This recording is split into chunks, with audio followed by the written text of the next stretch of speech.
Bagaimana pandangan Ustadz dengan laki-laki yang berambut panjang? Apakah itu termasuk menyerupai perempuan? Saya belajar ke salah seorang syekh. Ketika itu ada yang nanya, "Syekh, apa betul Nabi Muhammad itu rambutnya panjang?"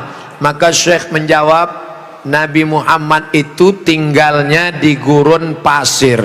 Gurun pasir itu cuacanya panas. Maka kalau rambutnya pendek, nanti cahaya matahari kena ke kepala, maka dia bisa pusing, panas, dehidrasi, kurang cairan. Makanya Bapak Ibu ketika di Makkah disuruh pakai topi, pakai payung supaya jangan kena panas.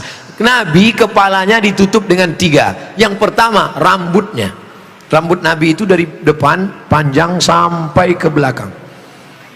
Yang kedua, ditutup dengan qalansuah, topi. Setelah itu ditutup dengan imamah sorban.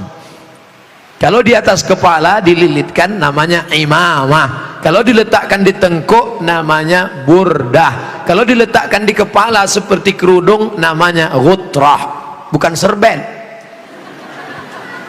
Jadi Nabi kepalanya ditutupi dengan 3. Pertama, rambutnya panjang sampai ke tengkuk, dari depan ini sampai ke tengkuk segini, tebal. Yang kedua, qalansuah, kain penutup. Setelah itu baru sorban. Maka kita pun, kami pun ketika kuliah dulu di Arab pakai sorban.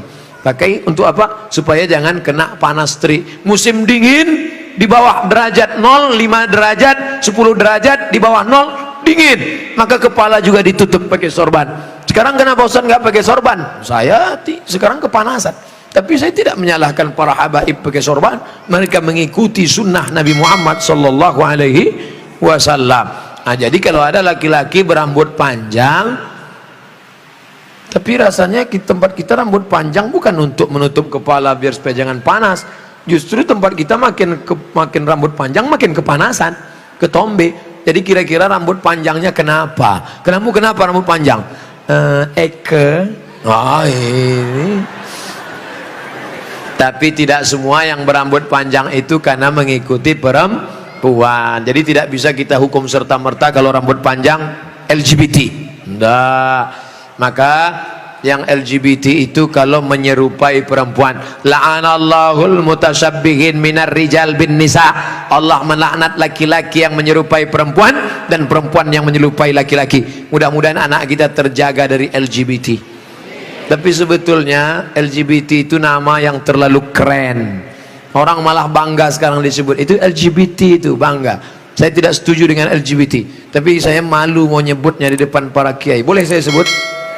Jangan sebut LGBT. Buat sebut nama yang mengejek, merendahkan, menghinakan. Apa namanya? PLT, penyuka lobang tai. Itu yang cocok bagi mereka. Kotor, najis. Zaman Nabi LGBT ini hukumannya man wajadtumuhu ya'malu amala qaumi Lut.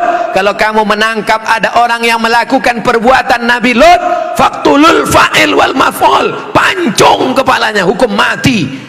Untung dia hidup bukan zaman Nabi Muhammad. Kalau hidup zaman Nabi, habis, selesai. Bapak Ibu yang dimuliakan Allah Subhanahu wa taala. Ustadz berani ngomong gini apa enggak takut nanti ditangkap bencong? Ngapain takut? Banyak yang bela saya. Tapi pas pulang nanti sendirian ngeri juga ini.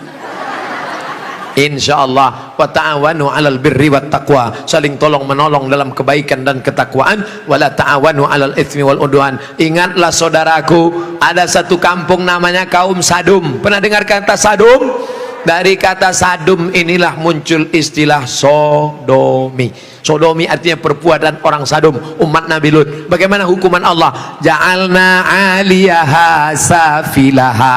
Bagian atas kami turunkan ke bawah, bagian bawah naikkan ke atasnya.